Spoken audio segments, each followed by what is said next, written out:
नमस्कार दोस्तों, मैं अर्जुन आप सभी का स्वागत करता हूँ हमारे यूट्यूब चैनल पर। आइए एक छोटा-सा टॉपिक लेकर के आए केमिस्ट्री का, क्वांटम संख्याएँ। क्वांटम संख्याएँ क्या होती हैं? देखिए, किसी भी परमाणु के जो स्वतंत्र अवस्था में होता है, उसके आस-पास कुछ ना कुछ आपके कक्षक उपस्थित होते हैं या फिर बोल सकते हैं उनको, जी जैसे उसकी आकृति और आकार और त्रिज्या को लेकर के जो बात की जाती है, वो आपकी क्वांटम संख्याओं से उनको समझा जा सकता है, जाना जा सकता है उनके बारे में, ठीक है? तो ये टॉपिक पे आते हैं और बात करते हैं, आगे बढ़ते हैं इसमें। देखिए, क्वांटम संख्याएँ क्या होती हैं? सिंपल सी बात है कि क्वांटम संख्याएँ क्या होती हैं? वे संख्याएँ जिनके द्वारा किसी परमाणु में इलेक्ट्रॉनों की सही स्थिति तथा ऊर्जा का वर्णन किया जाता है, क्वांटम संख्याएँ कहलाती हैं। क्या? वे संख्याएँ जिनके द्वारा किसी परमाणु के इलेक्ट्रॉनों की सही स्थिति और ऊर्जा का वर्णन किया जाता है, क्वांटम संख्याएँ कहलाती हैं।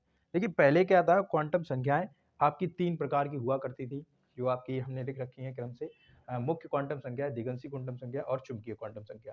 ये जो आपकी चौथी चक्रीय क्वांटम संख्या है, इसको बाद में जोड़ा गया। फिलहाल अब हम चारों पढ़ते हैं क्वांटम संख्याएँ, ठीक है? तो आप सिंपल सी बात है क्या, वे संख्याएँ जिनके द्वारा किसी परमाणु के इलेक्ट्रॉनों की सही स्थिति तथा ऊर्जा का वर्णन किया जाता है, क्वांटम संख्याएँ कहलाती हैं, ठीक है? क्वांटम संख्याएँ वर्तमान में 4 प्रकार की हैं। पहले जो है 3 प्रकार की हुआ करती थी, जिसके कारण क्या हुआ कि जो ये 3 प्रकार की जब थी, तो इसमें जो है परमाणुओं का जो बनने की रेखा स्पेक्ट्रम जो सही से था, देखिए स्पेक्ट्रम जो था, उसको सही से ना पा पाने के कारण इसको जो है एक चौथी चक्रीय क्वांटम संख्या जो आपकी इसमें जोड़ी गई, वो उसको लेकर के जो है आप कुल मिलाकर के 4 क्वांटम संख्याएँ हो गई, जिनको हम वर्तमान में पढ़ते हैं। तो देखिए, इनके जो 4 प्रकार हैं, उसमें से मुख्य क्वांटम संख्या आपकी क्या है? मुख्य क्वांटम संख्या पहला प्रकार आपका है मुख्य क्वांटम संख्या। मुख्य क्वांटम संख्या बाह्य कोश की दूसरी नाभिक के बाह्य कोश की दूरी, परमाणु के आकार, इलेक्ट्रॉनों की ऊर्जा आदि को जो है बारे में आपको बताती है, वो आपकी क्या कहलाती है? मुख्य क्वांटम संख्या कहलाती है। अगर मुख्य क्वांटम संख्या की आपकी अगर बात करें, तो मुख्य क्वांटम संख्या आपका एक मेन पॉइंट जो है आपकी क्या? मुख्य क्वांटम संख्या का मतलब आपके जो कोष की संख्या होती है, कोष की जो संख्या होती है, उसको बताती है आपकी क्या? मुख्य क्वांटम संख्या। जैसे अगर आपने वो इलेक्ट्रॉनिक विन्यास का जो आपने किसी परमाणु का ये कक्षाओं के बारे में पढ़ा हुआ है, तो 7 कक्षाएँ जो आपकी होती हैं K, L, M, मुख्य क्वांटम संख्या से आपको ये पता लगता है कि उसके कोष की संख्या कितनी है, वो से आपको जो है मुख्य क्वांटम संख्या से क्लियर हो जाता है। इसको n से डिनोट करते हैं, स्मॉल n से डिनोट करते हैं। अब जैसे आपको दिया गया n बराबर 2, n बराबर 2, इससे ये क्लियर हो जाएगा कि आपकी जो कक्षा होगी, आपकी जो कोष जो होगा, वो दूसरा कोष होगा। दूसरा कोष का मतलब क्या? पहला आपका K, दूसरा आपका क्या हो जाएगा? L। तो इसी प्रकार से n बराबर अगर आपको 3 दिया जाएगा, तो L के बाद आपका M, तो आपका तीसरी कोष कौन सा हो जाएगा? M।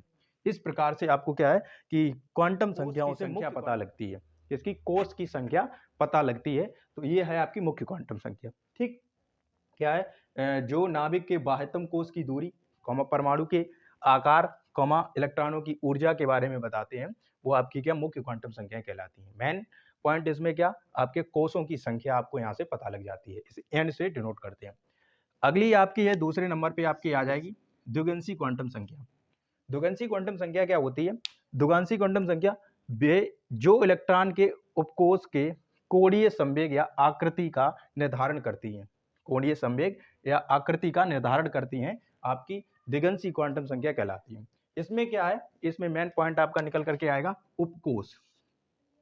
मेन पॉइंट निकल करके आएगा क्या? उपकोष। उपकोष का मतलब क्या? कोषों के अंतर्गत जो आपके उपकोष आपने पढ़े हुए S, P, D, F, ये जो उपकोष होते हैं वो पता लग जाते हैं आपको क्या? इसे जो है द्विगंशी क्वांटम संख्या से आपको ये पता लगता है कि इसमें कितने उपकोष दिए गए, आपका कौन सा उपकोष दिया गया इसमें, ठीक है? तो इसे जो है डिनोट करते हैं L से, स्मॉल एल से। किससे डिनोट करते हैं? स्मॉल एल से। एक बार फिर से सुन लें, द्विगंशी क्वांटम संख्या जो इलेक्ट्रॉन के उपकोष के कोणीय संवेग या आकृति का निर्धारण करती हैं, आपकी द्विगंशी क्वांटम संख्याएं कहलाती हैं। एल से डिनोट करते हैं। इससे हमें क्या होता है कि आपके उपकोषों की संख्या पता लगती है, और ये वाली जो आपकी द्विगंशी क्वांटम संख्या है वो मुख्य क्वांटम संख्या के ऊपर निर्भर होती है। ये क्या है? आपकी द्विगंशी क्वांटम संख्या मुख्य क्वांटम संख्या के ऊपर निर्भर होती है। क्योंकि अगर आपको जैसे आपको दिया गया n बराबर 2 दिए गए, n बराबर 2 दिया गया, तो ये आपकी n का मतलब मुख्य क्वांटम संख्या, और आपका आपसे द्विगंशी क्वांटम संख्या पूछी जाएगी तो l बराबर आपका निकल करके आएगा क्या 0, इस प्रकार से आपकी ये द्विगंशी क्वांटम संख्या हो जाएगी। तो ये आपकी द्विगंशी क्वांटम संख्या हो जाएगी। अगला तीसरा आज इसका नंबर आता है आपका क्या, चुंबकीय क्वांटम संख्या। चुंबकीय क्वांटम संख्या, चुंबकीय क्वांटम संख्या क्या होती है, इलेक्ट्रॉन के अभिविन्यास का निर्धारण, इलेक्ट्रॉन के अभिविन्यास का निर्धारण, अर्थात यहाँ से आपको जो है उपकोषों में कक्षक की संख्या पता लगेगी, उपकोषों में कक्षक की संख्या पता लगेगी। जैसे अब उसमें कितने कक्षक दिए गए, अब एसपीडी आपने अगर देखे हैं, एसपीडीएफ जो आपके उपकोष होते हैं, तो उसके अंतर्गत आपके कक्षक आते हैं। जो आपने जैसे एस के अंतर्गत आपका 1 रहता है, इसके अंतर्गत आपके 3 कक्षक रहते हैं, और डी के अंतर्गत आपके 5 कक्षक रहते हैं, और एफ के अंतर्गत आपके 7 कक्षक रहते हैं।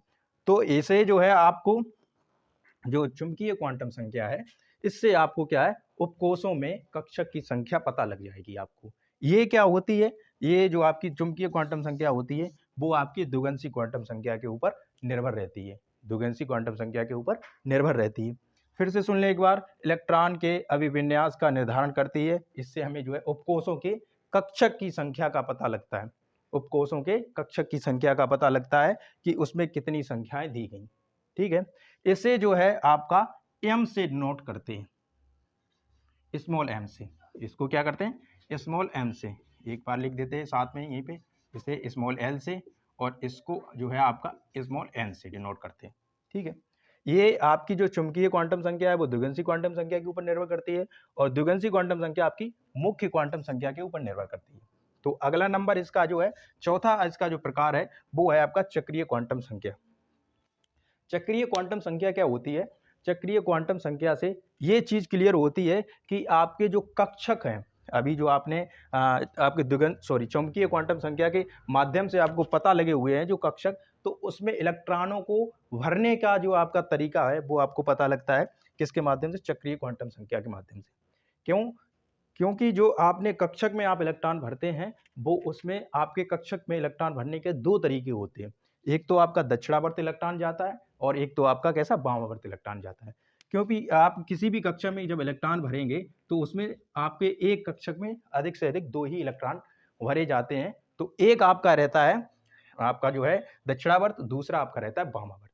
ठीक, और अगर आप किसी भी कक्षक में इलेक्ट्रॉन भरते हैं तो इलेक्ट्रॉन भरते वक्त आपको ये ध्यान रखना चाहिए कि उसमें जितनी भी कक्षक हैं उनमें कम से कम एक इलेक्ट्रॉन पहले भरना चाहिए, कम से कम एक इलेक्ट्रॉन सभी में भरना चाहिए। उसके बाद जो ज्यादा वाले इलेक्ट्रॉन रहते हैं उनको आप जो है दोबारा से क्लॉकवाइज दक्षिणावर्त पहले भरेंगे, उसके बाद वामावर्त दिशा में दोबारा से शुरू से भरना स्टार्ट कर देंगे। ये इलेक्ट्रॉन भरने का सही तरीका होता है आपका। ठीक है, अब इसमें आपको चक्रीय क्वांटम संख्या है, इसको स्मॉल s से डिनोट करते हैं। ये आपकी जो है चुंबकीय क्वांटम संख्या के ऊपर डिपेंड करती है, निर्भर रहती है इसके ऊपर।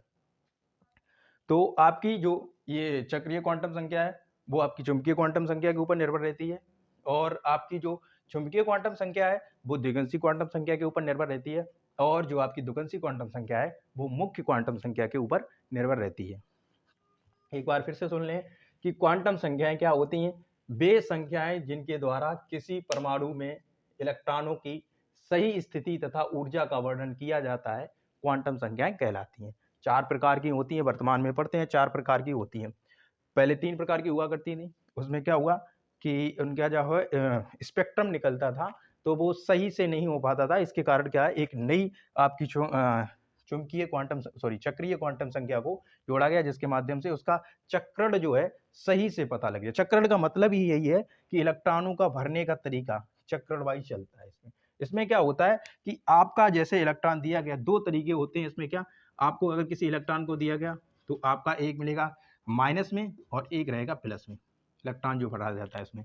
ठीक है, चक्रीय क्वांटम संख्या के अंतर्गत। ऐसे ही आपको ये बताया n, जैसे आपका बता ये मुख्य क्वांटम संख्या जो होती है उससे आपके कोषों की संख्या पता लगती है, और आपकी द्विगंशी क्वांटम संख्या होती है उससे आपके उपकोषों की संख्या पता लगती है, और चुंबकीय क्वांटम संख्या होती है उससे आपके उपकोषों में कक्षक की संख्या पता लगती है, और आपकी चक्रीय क्वांटम संख्या है उससे ये पता लगता है इलेक्ट्रॉनों के भरने का तरीका, इलेक्ट्रॉनों के भरने का तरीका, इलेक्ट्रॉन कैसे भरा जाता है वो पता लगता है इसमें।